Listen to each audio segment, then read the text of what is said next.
Շնորհակալություն։ Ես իհարկե համոզված եմ, որ պատկան պաշտոնատար անձինք առնվազն տեղյակ են նրա մասին, որ վերջին անգամ Արցախը ԵԱՀԿ Մինսկի ձևաչափով բանակցություններին մասնակցել է 1996 թվականի նոյեմբերի 22-ին Հելսինկիում։ Ես վստահ եմ, որ շատ լավ տեղյակ են, որ իսկապես 97 թվականի հունվարի 25-ին, հունվարի 28-ին Ժիրայր Լիպարիցյանը խոսում էր, իդեպ նաև այն ժամանակ վարչապետ Արմեն Սարգսյանն էլ էր խոսում նրա մասին, որ Արցախը պետք է վերադարձնել բանակցային process-ին, թե ոնց է ստացվում այս ելակետերի պայմաններում 98 թիվը, ես իհարկե դա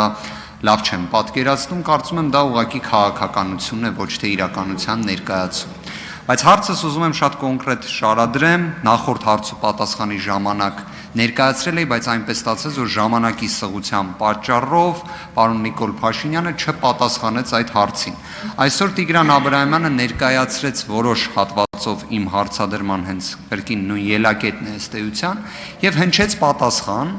որ 2020 թվականի սեպտեմբերի 25-ին արդեն իսկ կային տեղեկություններ, որ հնարավոր է պատերազմը, լայնածավալ պատերազմի մասին է խոսքը։ Ես համոզված եմ, որ բոլորն էլ, պատկան մարմիններն էլ, մեր հայրենակիցներն էլ պատկերացնում են ինչ է պատերազմի սպառնալիքը ընդհանուր առմամբ եւ ինչ է կոնկրետ զինվորական գործողությունները, որ ենթադրենք նայում են զինվորականները տեսնում են, որ հեռվից մոտենում են տանկեր, ինչ որ առաջ խաղացում է տեղի ունենում։ Մի բան է դա, մի բան է, երբ ենթադրենք միշտ էլ գիտակցում ես, որ ունես թշնամի, ունես հակառակորդ, ով որ միշտ էլ ուզում է պատերազմի քեզ հետ։ Հիմա ես ուզում եմ կոնկրետ հարցը այսպես ձևակերպեմ, քանի որ ընդունվեց փաստը, որ սեպտեմբերի 25-ին կար նման տեղեկություն։ Ինչ արվեց այդ տեղեկության հետ, որտեղ նորություն չէ, նույնիսկ մի քանի ժամը պաշտպանվող կողմի համար հարձակումից կարող է վճռորոշ լինել ամբողջ պատերազմի տեսանկյունից։ Հարցին կպատասխանի վարչապետ Նիկոլ Փաշինյանը, համեցեք պարոն վարչապետ։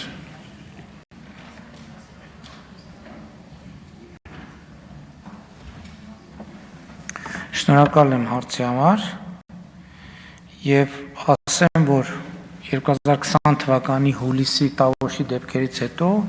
ամբողջ բանակը բերված է եղել ուժեղացված ծառայության եւ դա փաստ է, այսինքն հասկանալի է, որ այդ պայմաններում չէր կարող հակառակը լինել։ Երկրորդը, ուրեմն երբ որ ասում եք տանկեր են գալիս եւ այլն, ուրեմն մի քանի անգամ այդ թեմայով քննարկումներ ենք ունեցել եւ գլխավոր շտաբում ինձ զեկուցվել է, որ ընդհանուր առմամբ առաջնագծի մոտ Ադրբեջանը ունի այնքան ուժեր կուտակած, որ ցանկացած պահի կարող է իրականացնել հարձակում։ Այսինքն գործնականում այդ հարվածները հասցնելու համար մեծ զորաշարժեր անելու անհրաժեշտություն չկա։ Եվ երրորդը, ելն եմ ասում, տեղեկությունները եղել են միշտ եւ տեղեկությունները անցրել են ֆիլտրերով եւ ես լսել եմ նաեւ մեր պաշտպանության նախարարության եւ գլխավոր շտաբի գնահատականը, թե ի վերջո ինչպես պետք է վերաբերվել այդ տեղեկություններին եւ ինչ է այդ ամենը նշանակում։ Ինչ վերաբերվում է Ղարաբաղի բանակցությունների սեղանից դուրս թողնելու մասին հարցին, ուրեմն իմ տվյալներով Ղարաբաղյան կարգավորման շուրջ վերջին երակողմ հանդիպումը եղել է ոչ թե ձեր նշած 96 թվականին, այլ 97 թվականի ապրիլին եւ նաեւ պիտի արձանագրեմ, որ այն որ Ղարաբաղ բանակցային սեղանից դուրս է թողնվել Ռոբերտ Քոչարյանի օրոք եւ նրա կողմից հենց ինքն է վկայել 2004 թվականի ապրիլի 3-ին Գոլս Արմենի թերթի տված ընթերցողների հարցերին պատասխանելիս։ Ես այս ամբիոնից մի քանի անգամ մեջբերել եմ, հիմա էլ կմեջբերեմ։ Տպավորություն էր ստեղծվել, որ Հայաստանը պատրաստ է կարգավորման ցանկացած ձևի, բայց խնդիրը Ղարաբաղն է, ավելի ճիշտ Ղարաբաղի ղեկավարությունը։ Հարց էր առաջանում. միթե Հայաստանը ի վիճակի չէ իրենից Ղարաբաղի ակնհայտ կախվածության պայմաններում ճնշում գործադրել եւ ստիպել համաձայնել այս կամ այն դիրքորոշման հետ։ Ես առաջարկել եմ փոխել այդ տեսակետը եւ փորձել Հայաստանի ռեսուրսը օգտագործել հիմնախնդրի կարգավորման վերաբերյալ սեփական դիրքորոշումը եւ մոտեցումները մշակելու համար, այսինքն ոչ թե մենք համաձայն ենք կարգավորման ցանկացած ձևի, որին կհամաձայնի Ղարաբաղը, այլ մենք ունենք սեփական դիրքորոշում եւ պատրաստ ենք այն պնդել։ Իմ ընտրվելուց հետո ես այդպես էլ արեցի։ ԵԱԿ Մինսկի խմբի ֆրանսիացի համանախագահ Բեռնար Ֆասեն 2009 թվականի հոկտեմբերի 2-ին Ստեփանակերտ այցելության ընթացքում ասել էր. Ղարաբաղի ներկայացուցիչների մասնակցությունը ժամանակին դադարեցրել է հայկական կողմի որոշմամբ։ Նույն նմանատիպ հայտարարություն արել է Ռուսաստանի Դաշնության արտաքին գործերի նախարարը 2019 թվականի նոյեմբերին Հայաստանի արտաքին գործերի նախարարի հետ տեղի ունեցած համատեղ ասուլիսի ընթացքում։ Արձագանք։ Շնորհակալություն։ Նախ կցանկանամ արձագանքել առաջին հատվածին։ Դուք ասում եք, որ սեպտեմբերի 25-ին եղել է տեղեկությունը եւ որոշակի ֆիլտրում է անցել։ Հարցս բավականին ուղիղ տամ, այդ ֆիլտրման գործընթացում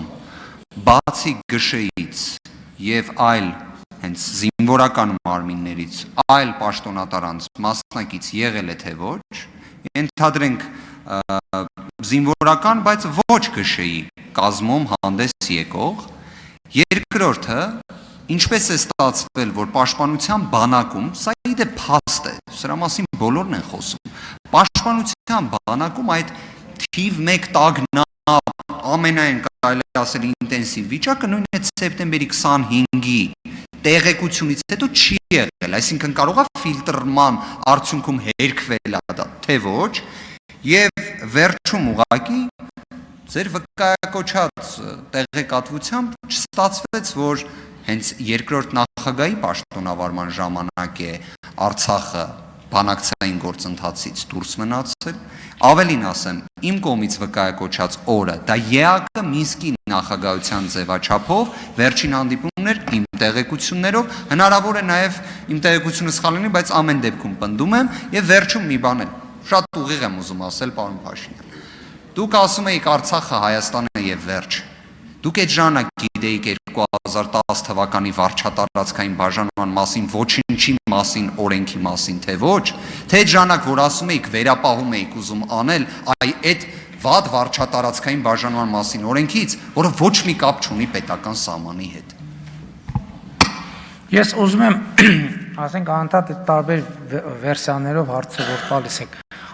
Երբ իմացաք, որ այսպես է, երբ իմացաք, իսկ ով կար, իսկ ով մտա, ինչ նկատի ունեք, այսինքն ինչ եք ուզում պարզել։ Ասենք ինչ եք ուզում պարզել, այդ եմ ուզում հասկանալ։ Սենա իսկ ինչ եղավ, ինչ եղավ, այսինքն ինչ եք ուզում ասեք։ 100 անգամ հարցրել եք, 100 անգամ պատասխանել ենք։ Սենց էլ իսկ կար ոչ զինվորական մարդ, որ հարցը տալիս եք ինչի համար։ Այսինքն գիտեք ինչ, դուք էլ չեք հասկանում ինչ եք հարցնում, տպավորություն եք ստեղծում, որ հենց խորհրդավոր տեղեկությունների եք տիրապետում, որ կառավարությունը այդ դժվարություն բան ունեք ասելու, ունեք տեղեկություն, բացահայտեք։ Էլի եմ ասում, ուրա 5 միլիարդ հանոց, ես չի գալիս նիստերին։ Բան ունեք ասելի, գնում եք ստեղ ընդեղ ասում, բան 5 միլիարդ տվին, ծախեցին, առան, ես էլ ասում եմ ծախողնել եք դուք, դավաճաննել եք դուք, կապիտուլյանտնել եք դուք ու պետք կլինի կապացուցենք էլ, ինչ ա եղել, այդ խորհրդավոր հարցերը, իսկ այդ մոմենտին հանրապետության հրապարակով դեղին ժիգուլի անցավ, թե չանցավ։ Իհարկե, ձեր ասած հարցը է դա, ինչ եք նկատի ունենում, ինչ եք ակնարկում։ Իսկ այդ ժամանակ ձեր շեֆի հաշվին քանի միլիոն դոլար փող կար, այդ նույն օրը, կարաք պատասխանեք այս հարցին, իսկ դա ազնիվ եղանակով էր աշխատել, թե գողացել էր բանակից։ Իսկ որդիների հաշիվներին ինչքան փող կար, դոլարով էր թե եվրոյով էր այս փողից կարող է ամսի 25-ին դրամը, քանի դրամ են դոլար սարքել իրանք եկամուտներից։ Ունի դրա համար էլ դատախազությունը համապատասխան տեղում այդ բոլոր հարցերը քննում են։ Հայաստանի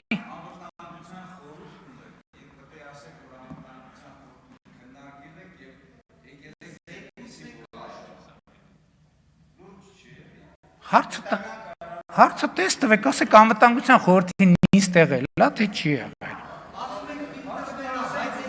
Լավ, ժողովուրդ հասկացա, բայց դահլիճից բղավելը մի հատ 1, 2, 3, 4, հետո պարոն Վարդանյան, անընդհատ ժամացույցին մի ցույց տվեք, ժամացույցն էլ եմ տենում, ձեր գործընկերներին, նաև ձեր ժամը անցնելն էլ եմ տենում։ Իմ խնդիրը ազգային ժողովի նիստը բնականոնը ապահովելն է, եւ որպեսզի որևիցե հարց ու պատասխան չմնա, եւ ես ձեր գործընկերներին, ձեզ բազմաթիվ, պարոն Սուքիասյան, մի վարքյան, ձեր գործընկերներին, ձեզ բազմաթիվ անգամ ժամանակ անցնելուց, նույնիսկ պարոն Վարդևանյանը այս հարցը տալուց ժամանակ անցավ, անընդհատ պետք չի ինձ ժամացույցը ցույց տալ։ Ես ժամացույցին էլ եմ տիրապետում, օրենքին էլ։ Շնորհակալություն։